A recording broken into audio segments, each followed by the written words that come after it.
September 268 AD, just before dawn. Outside Naissus, in the shattered Balkans of the Roman Empire, cold mist crawls across the valley like a living thing. Roman shields drip with dew. Armor crews softly as men shift their weight in silence. Somewhere in the dark, a horse snorts, then goes quiet again. The ground smells of wet grass, iron, and old blood from skirmishes already forgotten. A centurion named Marcus Valerius tightens his grip on his spear. His fingers are numb, but his heart isn't. It's racing. Ahead of him, hidden by fog and broken hills, waits an army that should not exist this deep inside Roman land. The Goths, thousands of them. Warriors who crossed rivers, burned cities, and butchered legions like animals. They didn't come to raid anymore. They came to stay. Marcus exhales, and you can almost feel it with him, that thin breath between life and extinction.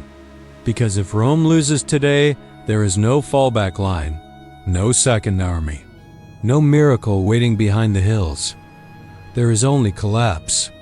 Behind the Roman ranks stands the man trying to hold an empire together with discipline and desperation. Emperor Claudius II Gothicus. He isn't dressed like a god king. His cloak is muddy. His helmet scratched. His eyes look like they haven't slept in weeks. Plague is already whispering through his camps. Desertion haunts his borders. And yet, here he stands, between civilization and annihilation. Claudius lifts his hand. The legions freeze. Far off in the mist, something moves, then another shape. Then hundreds. The fog begins to part, and Rome finally sees what has come to kill it. The Gothic host spills across the valley like a flood. Not ranks, not formations. A living storm of iron and fur and bone. Long hair braided with dirt. Shields scarred from raids across Greece, Thrace, and Macedonia. Some carry Roman swords stolen from dead soldiers. Others drag wagons filled with plunder, gold, women, children, memories of cities that no longer exist. These aren't just warriors. They're survivors of conquest. Men who tasted Roman blood and learned it wasn't sacred anymore. A Gothic horn blows. Low, animal, final, and suddenly the quiet breaks. Boots pound earth. Shields slam together. Roman standards rise, the eagle trembling in morning wind. The legions form tight lines, overlapping scuta, iron wall against human tide. Marcus swallows. You can almost hear what he's thinking. If they break us here, Rome dies everywhere. Because in 268 AD, the Roman Empire is already bleeding from 1,000 wounds. In the west, usurpers tear provinces apart. In the east, Persia watches patiently. Inside, plague rots cities from within. Coinage is worthless. Trust is shattered. Even the gods feel distant. And now the Goths have marched straight into the Balkans, crushing Roman resistance and mocking imperial authority with every burning town behind them. Naissus is Rome's last choke point. Lose it, and the invaders pour into Italy itself. Claudius knows this, so he doesn't rush. Instead, he studies the enemy. The Gothic army is massive, tens of thousands strong, but slow, burdened by loot and families following the warriors. They think Rome is finished. They think today will be another easy harvest. That arrogance is their weakness. Claudius quietly signals his officers. The legions shift. Not forward, backward. Roman lines begin to retreat, deliberately, controlled, measured. From the Gothic side, laughter rises, shouts, war cries. They think Rome is running, the Goths surge. And that is exactly what Claudius wants. Marcus steps back with his cohort, boots sliding in wet grass, shield still locked with the man beside him. The retreat feels wrong in every Roman instinct. Soldiers are trained to advance, not yield.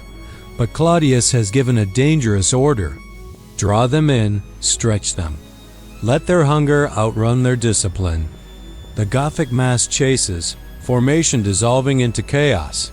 Warriors sprint ahead, eager for kills and glory. Heavy wagons lag behind. Their center begins to thin, and the valley becomes a trap. Claudius watches the spacing, counts breaths, counts mistakes. Then his fist closes, a trumpet screams. Roman cavalry explodes from the flanks, not slowly, not cautiously. Like lightning. Armored horsemen slam into Gothic sides, spears ripping shields apart, hooves crushing ribs into mud. At the same time, hidden Roman infantry surge from the hills, cutting off the enemy's rear. The Gothic host suddenly realizes something terrible. They are no longer hunting, they are surrounded. Marcus feels the moment shift. You can feel it too, that invisible snap when fear changes direction. The Goths try to regroup, but momentum has betrayed them. Roman discipline turns retreat into assault. Shields lock. Pilum fly. Iron rain tears into charging bodies. Marcus thrusts. Feels resistance. Feels warmth on his hands. A Gothic warrior crashes into him, eyes wide, blood bubbling from his mouth. Marcus shoves him aside and the man disappears under boots and chaos. The valley fills with sound, steel biting steel, screams in languages that don't survive history, horses shrieking as blades find muscle. Claudius doesn't stop. He pushes harder. Wave after wave. No mercy, because mercy is collapse. The Gothic center breaks first, then the sides. Then panic spreads faster than orders ever could. What started as invasion becomes slaughter. But Claudius knows something darker. Breaking them isn't enough. They must be destroyed, because survivors will return. And Rome cannot afford another Naissus. As the sun climbs, the battlefield turns into a furnace of death, and somewhere inside the smoke, Claudius prepares the final move that will transform victory into annihilation. A move so brutal, it will earn him a name history never forgets. Gothicus, and the bloodiest hours of the battle haven't even begun. The valley is burning, not with fire, with movement. Dust rises in thick, choking clouds as tens of thousands of feet churn the earth into powder. Sunlight cuts through it in pale beams, catching on flying shields, snapping spears, and spinning helmets. The air tastes of iron. Every breath carries blood. Marcus Valerius no longer hears commands. He hears survival. A Gothic warrior crashes into his shield. The impact rattles his bones. The man smells of leather and sweat and rage. He swings a long sword in a wild arc. Marcus ducks, feels wind cut his hair, and answers with the point of his spear into the man's thigh. The Goth collapses screaming. Marcus doesn't stop. Around him, the Roman line moves like a machine. Not fast, not reckless. Step, lock, thrust, step again. Shields overlap, gaps close. Men replace the fallen without hesitation. That is Rome's true weapon. Not numbers. Not ferocity. Discipline. The Goths fight differently, individually, heroically, each warrior charging for personal glory. At first, it overwhelms scattered Roman units. But in the kill zone Claudius created, chaos becomes a weakness. A Gothic champion charges Marcus' cohort, roaring, axe raised high. 2 Romans pin his shield. A third drives a pilum through his ribs. He falls forward, still trying to swing even as life drains out of him. Nearby, Roman cavalry keeps circling, slashing from the flanks, never stopping long enough to be grabbed. Horses crash through Gothic packs like living battering rams. Claudius rides behind the lines, shouting orders, pointing with his sword, forcing momentum forward. His face is streaked with dust and sweat, but his eyes burn with something colder than fear. Control. Because the real danger now is not losing. It's letting the enemy escape. The Gothic host realizes the trap too late. Their rear is sealed by Roman infantry who emerged from hidden slopes. Wagons jam escape routes. Families scream. Warriors try to protect loot instead of fighting properly. The battlefield becomes clogged with fear, and fear spreads faster than courage ever did. Marcus sees it. A Goth throws down his shield and runs. Another follows. Then 5, then 50. But Claudius anticipated that too. He had placed archers along the ridges. When the Goths break, arrows fall. Not warning shots. Execution. Men drop mid-sprint, faces slamming into dirt, legs still trying to move without permission from the brain. Horses scream as shafts punch into neck and flank. The valley becomes a cage. And Rome begins hunting. By midday, the Goths are no longer an army. They are fragments.